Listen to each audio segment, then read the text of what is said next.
Welcome to the show where we share the stories of the many who intersect with our healthcare system but are rarely heard from.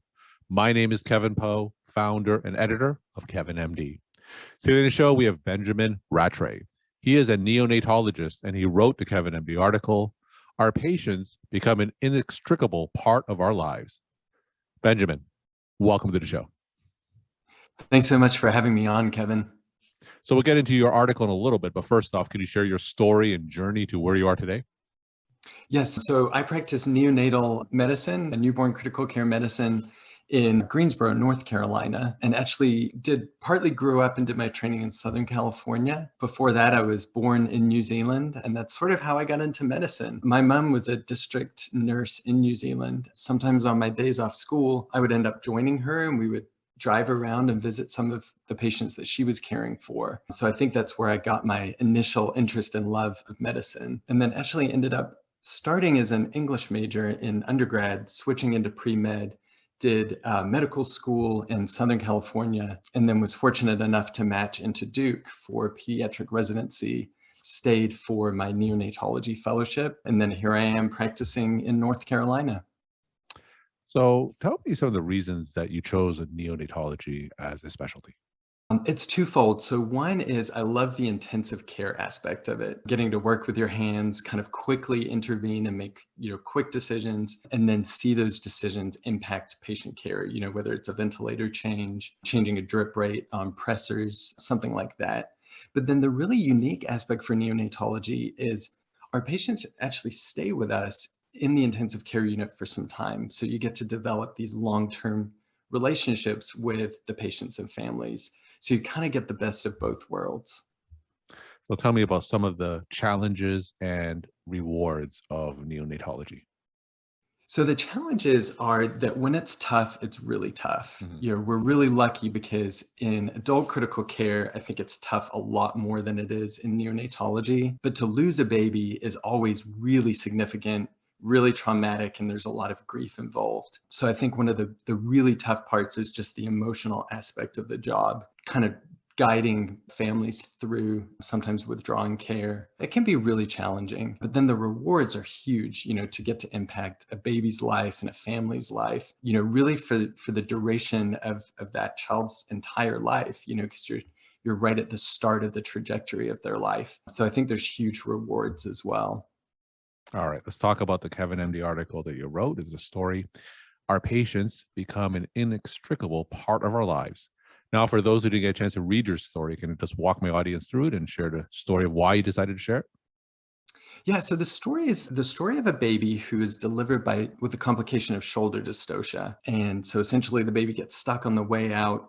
We get called emergently to the delivery room and find that the baby has no heart rate. We end up giving epinephrine, chest compressions, intubation, all of those kind of things, and we actually get a heart rate back. And then we take the baby upstairs to the intensive care unit where we use therapeutic hypothermia for the first 3 days. And the baby's really sick, has respiratory failure, seizures, but ultimately does really well and is able to go home. We have good MRI findings, that are not showing brain injury. So it's a really good patient outcome for us. It's certainly not always the case in that sort of clinical situation. But what I find is that there are a couple of drops of blood on my brown work shoes, from the delivery. So I find myself one day sitting down on the driveway with some shoe polish trying to clean my shoes, and I find that those dots will just not come off, those couple spots of blood. And so what I really thought about was how our brains and our memory are like that. Our patients become etched in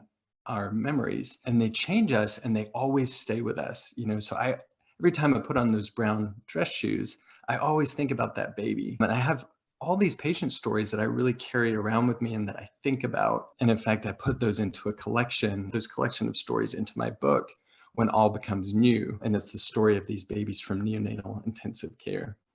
I think that's one of the things that really makes medicine what it is. It's not a day job that you go in and you punch the ticket and you come home. I think it's something that we always carry with us. Are there any particularly poignant patient stories that have influenced you or changed you as a physician?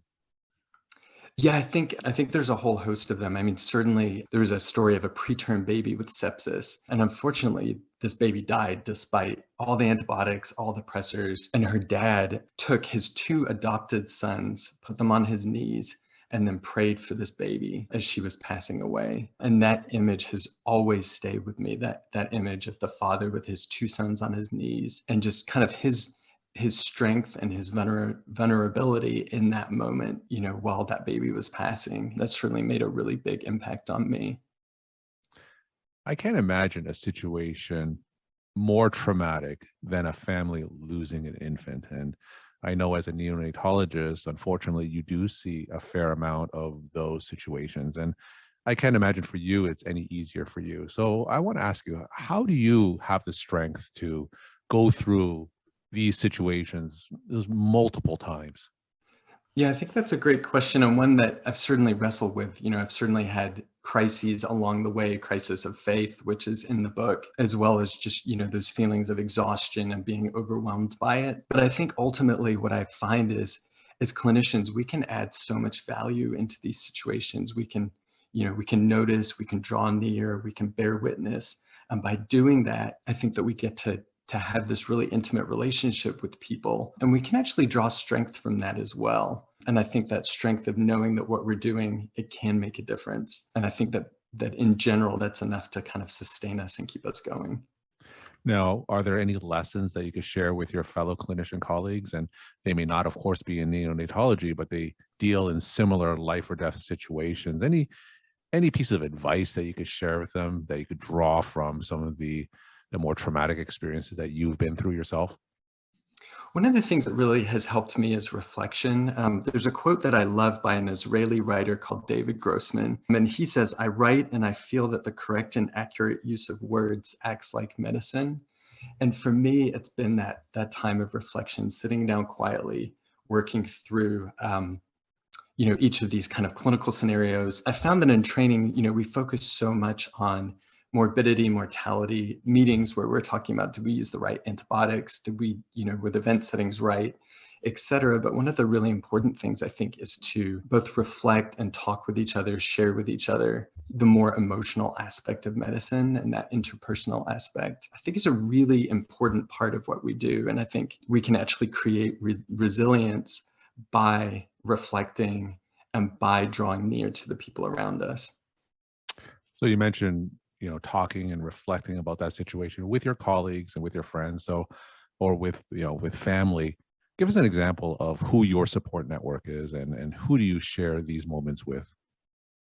Yeah, so my wife, she always knows, when I walk in the door, she knows what kind of a day I've had. She knows when I walk through, and if I say, yeah, it was a good day, she knows everything's fine, and she can just kind of read my body language before I say anything. I think she's a huge support, for me. And I think colleagues as well. There's a lot of things that you don't even really have to say. You can just say it was a rough night and Mhm. people know. And so I think that those are the biggest sources for me. I'll just add one Yeah. one more thing to that, sorry, which is, reading other people's books. So for example, reading Dr. Ottish's book, In Shock, for example, it gives you all this information about the way that she deals with different things in medicine. And I think that can really help too. People tend to write down things that they wouldn't necessarily say in person.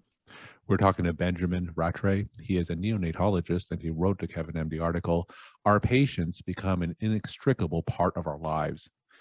Benjamin, for those medical students and residents who may be interested in going into neonatology, what kind of person should they be? What kind of characteristics should they have? I think one thing that you have to be is you do have to be detail oriented. A lot of people in medicine are type A, and I think in neonatology that's true to an extreme, because when you're dealing with medications, you're dealing with milliliters and milligrams, and you're really doing the math on these tiny babies. But I think you also have to have the desire and the willingness to partner with parents, to work as a team. Neonatology is very much a team sport, so you have to be willing to partner with a team, and I think those are kind of the main things. And my final question, what are some of your take home messages that you want to leave with the Kevin MD audience?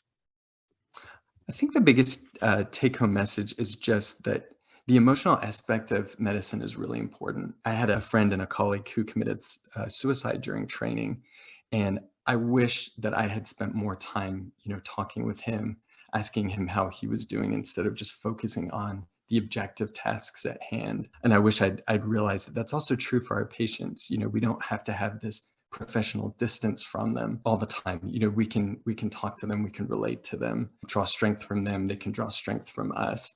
And I wish I'd realized that medicine, it's not just about the objective facts. There's so much more to it. Benjamin, thank you so much for sharing your story, time, and insight. And thanks again for being on the show. Thanks, Kevin. I really appreciate it.